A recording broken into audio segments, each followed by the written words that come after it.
Привет, меня зовут Стрэндж, и я верю, что люди должны знать правду. В прошлых сериях цикла рассказов «На борту НЛО». Я помню только вспышку света, в тот самый момент, когда я возвращался с работы на своей машине. Меня удерживают некие силовые поля, я не чувствую наручников, пут или иного вида фиксации. По факту я был на корабле инопланетян, которые из-за каких-то своих соображений перенесли меня сюда. Они обещали мне возвращение, но произошло что-то внештатное. Эй! Подземные гроты, обиталища хищных инсектоидов заполнялись бушующими волнами огня. Если вы еще не видели предысторию, то ссылка на плейлист висит сейчас в правом верхнем углу экрана. Ну а я начинаю. Я шел по темным коридорам брошенного инопланетного космического корабля. Страх прошел, улетучился. На смену ему пришли чувства обыденности, отрешенности и желания разобраться, в чем тут дело, спастись. Человек так устроен, может привыкнуть ко всему. Я оказался в сложной ситуации, практически безвыходной. Я обречен, но надежда в душе не угасала. Коридор был длинным, громадным, с высокими сводами. Он не напоминал коридор космических кораблей, которые я видел в фантастических фильмах. Существам, управляющим им, было присуще чувство вкуса и прекрасного. На входе в коридор была установлена барельефная анфилада из материала, на вид напоминающего гипс или пластик. Он был гладким, блестел в редких вспышках синего света, который поднимался к потолку и рассыпался искрами. Эти вспышки не вызывали во мне чувства опасности. На энфиладе было изображено громадное гуманоидное существо в комбинезоне. Существо вздело руки кверху, а над ним в едином ансамбле воцарились созвездия, множество планет и солнц, названий которых я не знал. Грандиозное зрелище, захватывающее дух. Да, мы в космосе не одни. Теперь это точно. В настоящее время нам доподлинно известно, что в космосе присутствует множество цивилизаций, о которых мы даже не представляем. Известно, что некоторые цивилизации испытывают добрые и дружеские чувства по отношению к разумным и мыслящим существам, но большинство из них враждебны. Космос подобен темному лесу или джунглям, где любое проявившее себя существо должно готовиться к немедленной атаке, а возможно и смерти. Если человечество выступит с открытым обращением к космическим силам, то неизвестно, как они отреагируют на наше обращение. Нужно быть осторожным и нужно прогнозировать эту ситуацию. Наша организация занимается прогнозированием и предусмотрением различных возможностей контакта с неземными цивилизациями.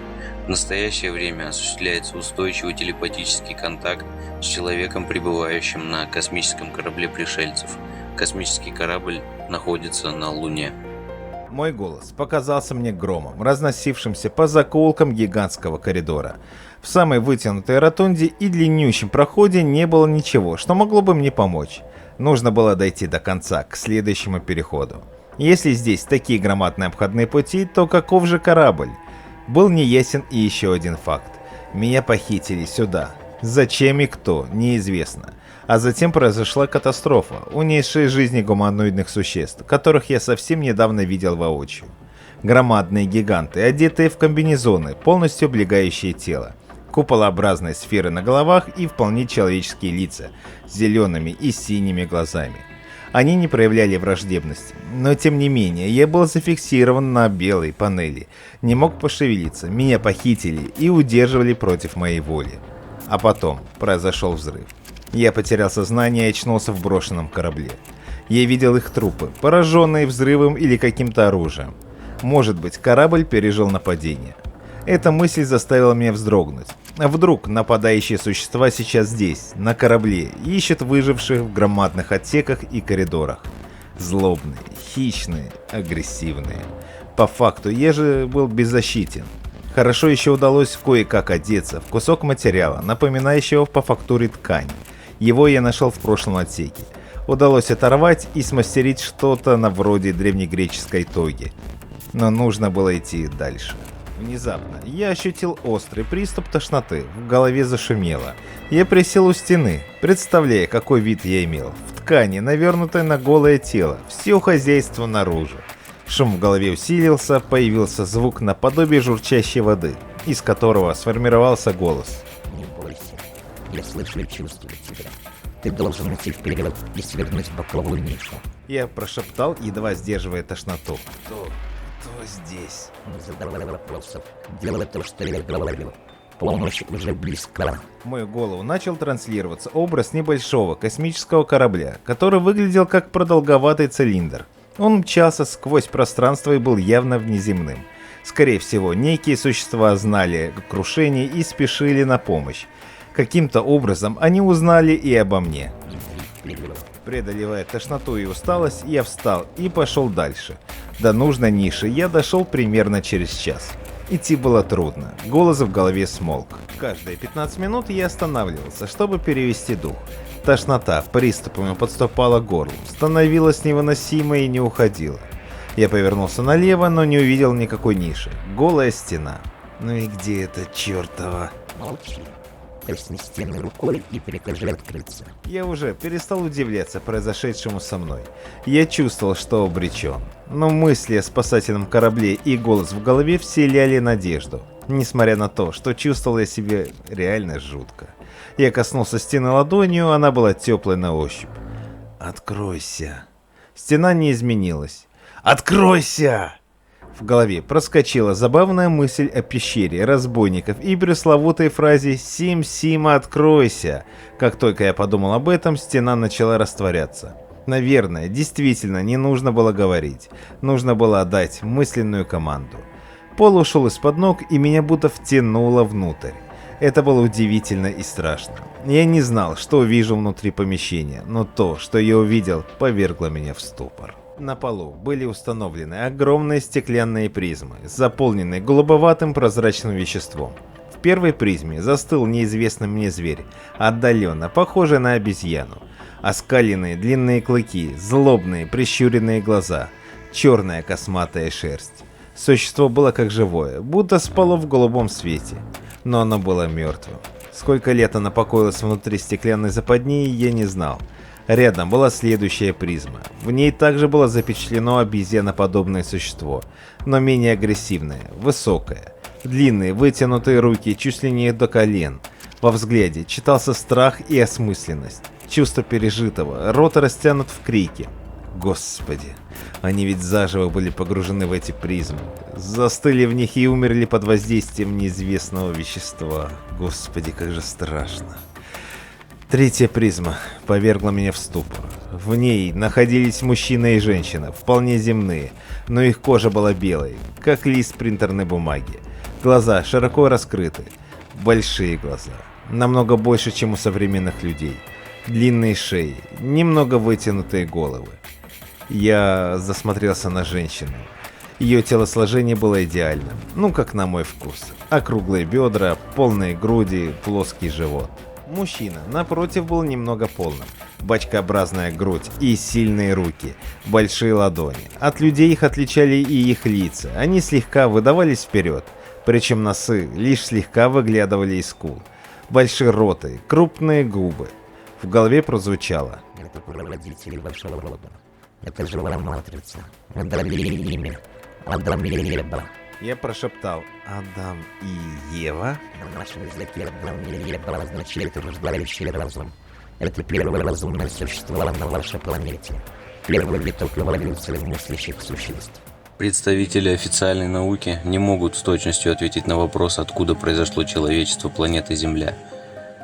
Но в закрытых интеллектуальных обществах есть устоявшееся мнение о том, что наша цивилизация в допотопные времена была создана инопланетными силами. Была создана матрица, прародитель всего живого и мыслящего на планете. Эти матрицы были многократно внедрены на нашей планете. Но произошла ошибка, которая повлекла за собой уничтожение всех генетических видов на планете. Эта ошибка была решена с помощью потопа, в котором сохранились наиболее успешные представители мыслящих существ. В настоящее время проводится изыскание и изучение данной темы. Я потер виски, голос в голове усилился. Но эта матрица оказалась несовершенной. Она была изменена. Подойди к стене и положи на нее руку. Я сделал все в точности, подошел к стене, напротив стеклянных призм и положил руку.